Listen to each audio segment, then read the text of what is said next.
It's time for my second week horror mayhem book review, and I finished The Woman in Black by Susan Hill, which probably became more well known when they made the movie of it. Not terribly,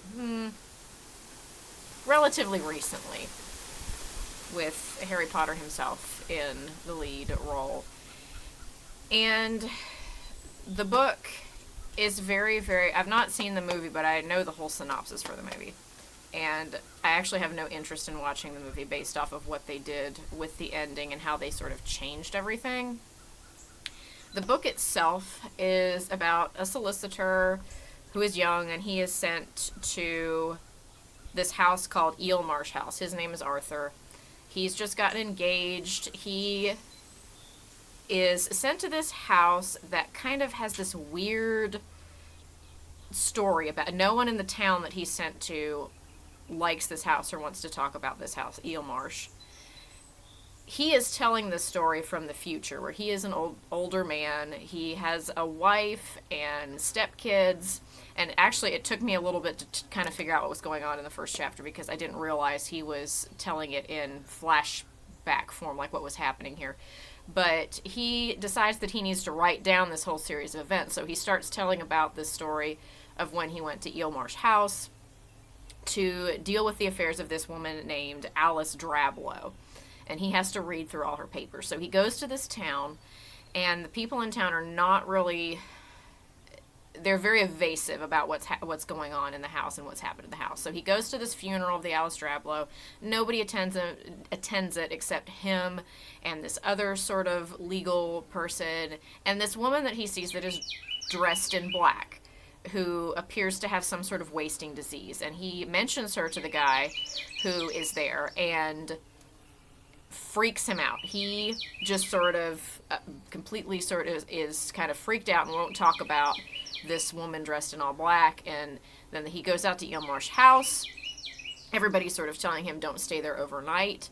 Oddly enough, this has the same thing happen in it that the Elementals does, which I also read this week, which is a house that gets cut off from everywhere by tides that come in. The Elementals had that too, and that featured heavily in not being able to escape. And this one has that, and it features heavily in not being able to escape and not being able to get back and forth. So apparently this is a sort of common thing with Gothic here. Either that or I just stumbled across the only two that do that. But he goes out to this house. He starts seeing the woman in black out there, and he's like, okay, this is not normal. Something's happening. He's freaked out. He hears these noises that it sounds like somebody drowning and dying and all sorts of stuff happening. He starts trying to piece together what actually happened, but he still has this job to do where he has to get these papers all sorted through. And he sort of starts to find out, again, what has happened in this situation to cause all of this and who the woman in black is.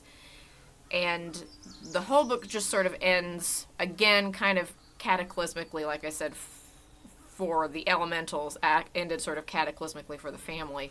Same way type of thing. This story ends that way. It also ends very abruptly, I feel like, with this book. It's just like things happen and it just stops. Because he is telling this story. He's supposedly writing this story down that is very traumatic to him and everything from his past.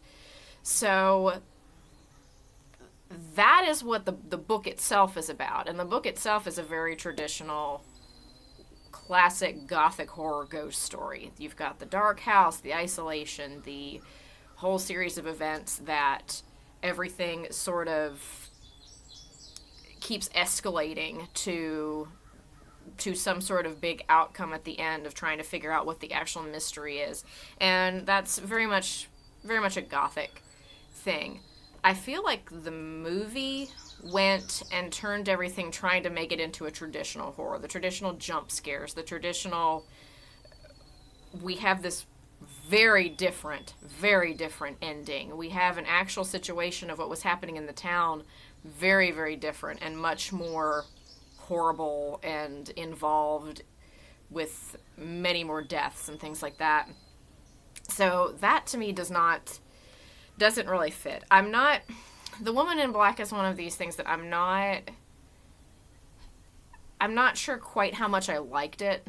I understand it's a traditional Gothic, and it did hit some things with a creepy atmosphere very well.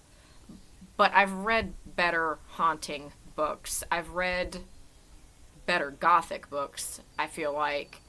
I didn't like how abrupt the ending of the book was.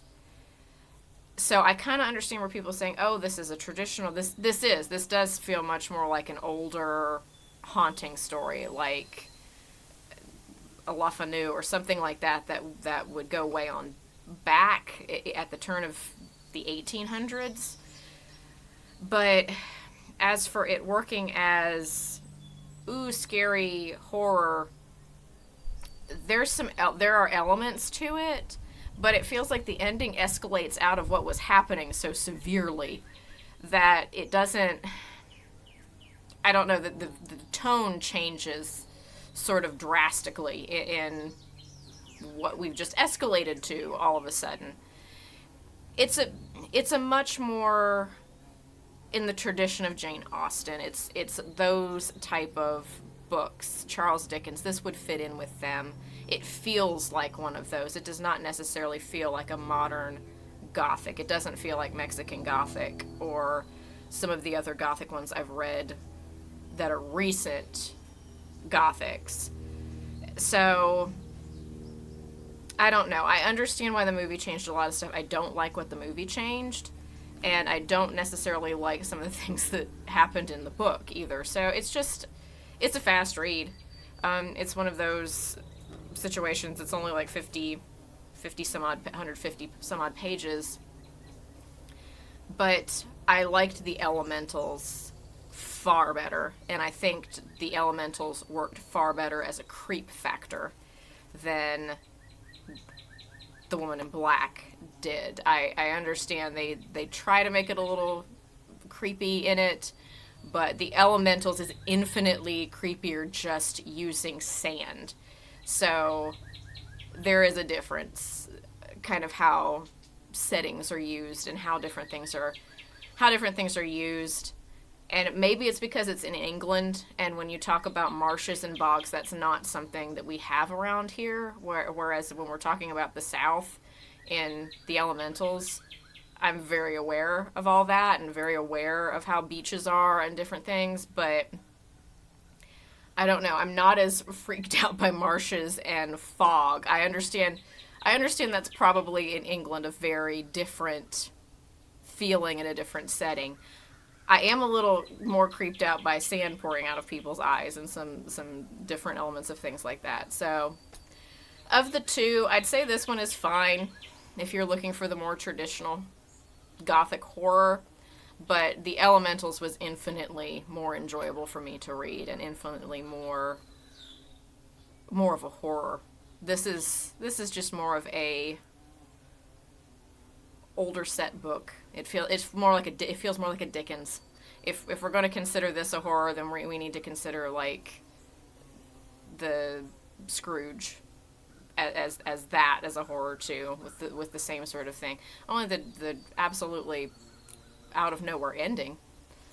But that is the second book of Gothic horror. We're moving on to cosmic horror next, which is interesting because cosmic horror was created by someone who was notoriously a horrible racist, and I am reading two books that were written by minority authors that are cosmic horror, so I am hoping that they will both be good.